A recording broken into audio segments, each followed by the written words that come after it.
పరిస్థితి ఏంటి? యా, పురుషోత్తం గారు ఉన్నారు తెలంగాణ ఎంప్లాయీస్ అసోసియేషన్ నుంచి. పురుషోత్తం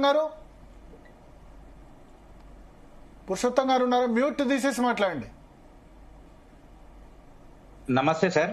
నమస్తే. ప్యానలిస్ట్ అందరికి కూడా నమస్కారం. యా.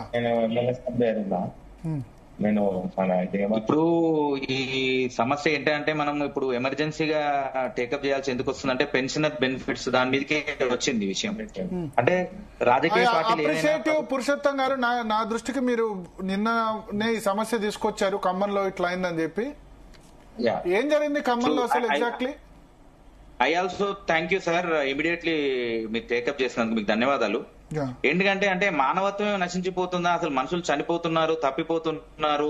అది ఒకటి ఐస్బర్గ్ ఫినామినన్ లాగా ఒక్కటి బయటకు వచ్చిందంటే అందరిది సహజంగా అదే పరిస్థితిలో ఉంటాయి అన్ని కుటుంబాలు కూడా.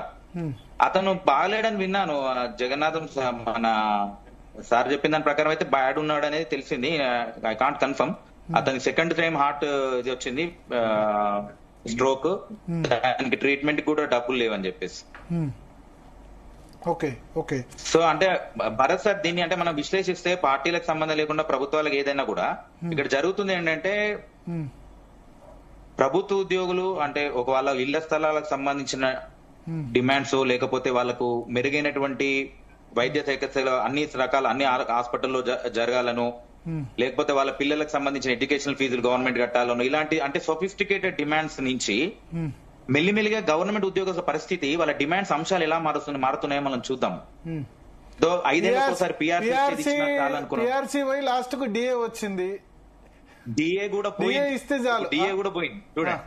ఇప్పుడు టిఆర్ఎస్ గవర్నమెంట్ లో, గతంలో టిఆర్ఎస్ గవర్నమెంట్ లో నెల జీతం 1వ తారీఖున ఇస్తే చాలనే కాడికి తెచ్చారు. సో ఇప్పుడు ఏంటంటే మాకు పెన్షన్ డబ్బులు వాళ్ళది ప్రయారిటైజ్ చేయండి, మా డిఏలు కూడా పక్కకు పెట్టినా పర్లేదు, పిఆర్సీ కూడా పక్కకు పెట్టినా పర్లేదు అనే స్థితికి తీసుకొచ్చారు. అంటే ఇదంతా ఏంటంటే ఈకలు బీకి నూకలేసిన సిద్ధాంతం అన్నట్టు. ఈకలు బీకినప్పుడు అంటే కోడి చాలా నొప్పి లేస్తుందని చెప్పి పెయిన్ ఎక్స్ప్రెస్ చేస్తుంది, కానీ నూకలు వేసిన వెంటనే ఆ నూకలు బుక్కుతూ తన ఈకలు బీకేసిన పెయిన్ మర్చిపోతుంది.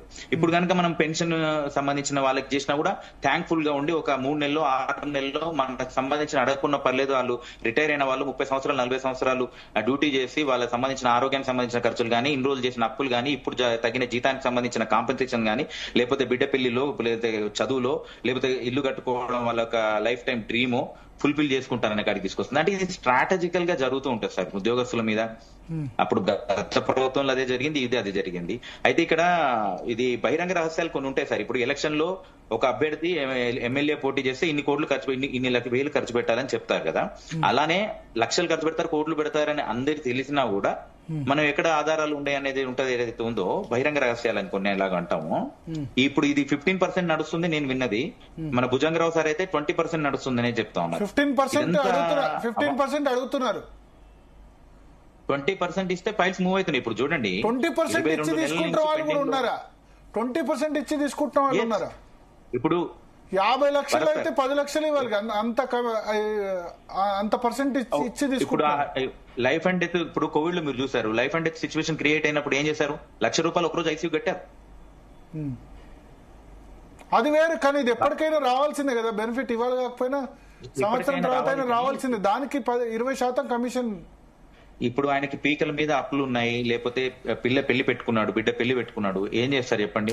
వెరీ బ్యాడ్ నిజంగా చెప్తున్నా. బట్టి విక్రమార్క గారు లేకపోతే ఆర్థిక శాఖ వాళ్ళు చర్చ చూస్తే మాత్రం దయచేసి అడిగారు కదా, చెప్పండి. అమౌంట్ ఇచ్చిన వాళ్ళు ఎవరన్నా ఉన్నారా ఒక్కటన్నా చెప్పమని.